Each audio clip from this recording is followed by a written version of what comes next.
इस वीडियो में मैं आपको बताने वाला हूं 20 ऐसे कानूनी अधिकार जो हर एक भारतीय को पता होने चाहिए। ड्राइविंग करते समय यदि आपके 100 ml ब्लड में अल्कोहल का लेवल 30 mg से ज्यादा मिलता है तो पुलिस आपको बिना किसी वारंट के गिरफ्तार कर सकती है। मोटर वाहन एक्ट 1988 सेक्शन 185 202। किसी भी महिला को शाम 6 बजे के बाद और सुबह 6 बजे से पहले गिरफ्तार नहीं किया जा सकता है। CRPC section 46। पुलिस अफसर FIR लिखने से मना नहीं कर सकते। ऐसा करने पर उन्हें 6 महीने से 1 साल तक की जेल हो सकती है। IPC section 166A। कोई भी होटल चाहे वो 5 स्टार ही क्यों ना हो, आपको फ्री में पानी पीने और वॉशरूम का इस्तेमाल करने से नहीं रोक सकता। भारतीय सरयूस अधिनियम 1887। कोई भी शादीशुदा व्यक्ति किसी अविवाहित लड़की या विधवा महिला से उसकी सहमति से शारीरिक संबंध बनाता है तो यह अपराध की श्रेणी में नहीं आता। IPC section 498। यदि दो वयस्क लड़का या लड़की अपनी मर्जी से लिव इन रिलेशनशिप में रहना चाहते हैं तो यह गैर कानूनी नहीं है और इन दोनों से पैदा होने वाली संतान भी गैर कानूनी नहीं है और संतान को अपने पिता की संपत्ति में हक भी मिलेगा। Domestic violation act 2005। एक पुलिस अधिकारी हमेशा ही ड्यूटी पर होता है, चाहे उसने यूनिफॉर्म पहनी हो या ना पहनी हो। यदि कोई व्यक्ति उस अधिकारी से कोई शिकायत करता है तो वह अधिकारी यह नहीं कह सकता कि वह पीड़ित की मदद नहीं कर सकता क्योंकि वह ड्यूटी पर नहीं है। Police act 1861। कोई भी कंपनी गर्भवती महिला को नौकरी से नहीं निकाल सकती। ऐसा करने पर अधिकतम 3 साल तक की सजा हो सकती है। Maternity benefits act 1961।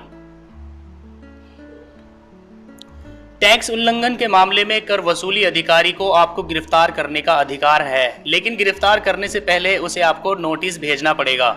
केवल टैक्स कमिश्नर यह फैसला करता है कि आपको कितनी देर तक हिरासत में रहना है।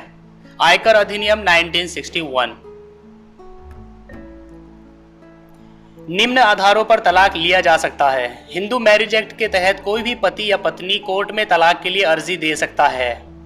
एडल्टरी, शादी के बाहर शारीरिक रिश्ता बनाना, शारीरिक व मानसिक क्रूरता, नपुंसकता, बिना बताए छोड़कर चले जाना, हिंदू धर्म छोड़कर कोई और धर्म अपना लेना, पागल हो जाना या किसी ऐसी बीमारी का हो जाना जो लाइलाज हो जैसे कोढ़, संन्यास ले लेना या 7 साल तक कोई अता पता न होने के आधार पर तलाक की अर्जी दाखिल की जा सकती है। Hindu marriage act 1955 section 13।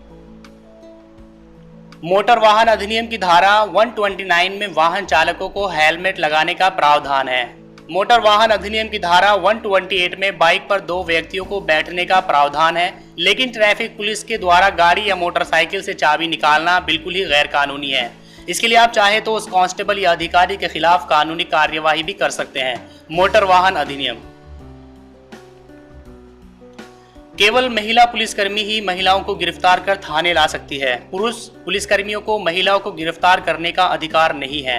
इतना ही नहीं, महिलाएं शाम के 6 बजे से सुबह के 6 बजे के बीच पुलिस स्टेशन जाने से मना कर सकती है। एक गंभीर अपराध के मामले में मजिस्ट्रेट से लिखित आदेश प्राप्त होने पर ही एक पुरुष पुलिसकर्मी किसी महिला को गिरफ्तार कर सकता है। CRPC 1973। बहुत ही कम लोग इस बात को जानते हैं कि यदि उनका गैस सिलेंडर खाना बनाते समय फट जाए तो आप जान और माल की भरपाई के लिए गैस कंपनी से 40 लाख रुपए तक की सहायता पाने के हकदार हैं। आपको यह जानकर ताज्जुब होगा कि यदि आप किसी कंपनी से किसी त्योहार के मौके पर कोई गिफ्ट लेते हैं तो यह रिश्वत की श्रेणी में आता है। इस जुर्म के लिए आपको सजा भी हो सकती है। FCRA 2010।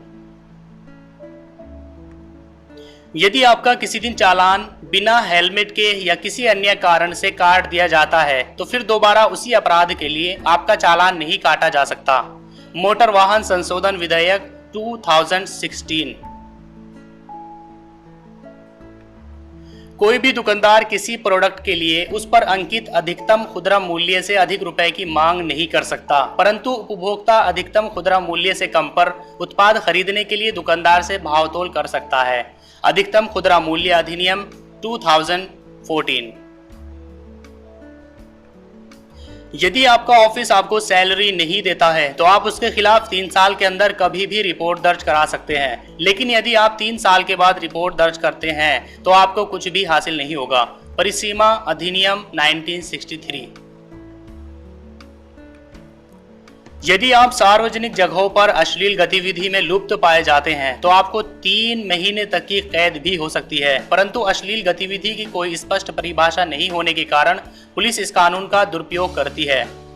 IPC section 294। यदि आप हिंदू हैं और आपके पास आपका पुत्र है, पोता है या परपोता है तो आप किसी दूसरे लड़के को गोद नहीं ले सकते हैं। साथ ही गोद लेने वाले व्यक्ति और गोद लिए जाने वाले बच्चे के बीच कम से कम 21 वर्ष का अंतर होना जरूरी है। The Hindu adoption and maintenance act 1956। यदि आप दिल्ली में रह रहे हैं तो आपका मकान मालिक आपको बिना नोटिस दिए जबरन मकान खाली नहीं करा सकता। दिल्ली किराया नियंत्रण अधिनियम 1958 सेक्शन 14।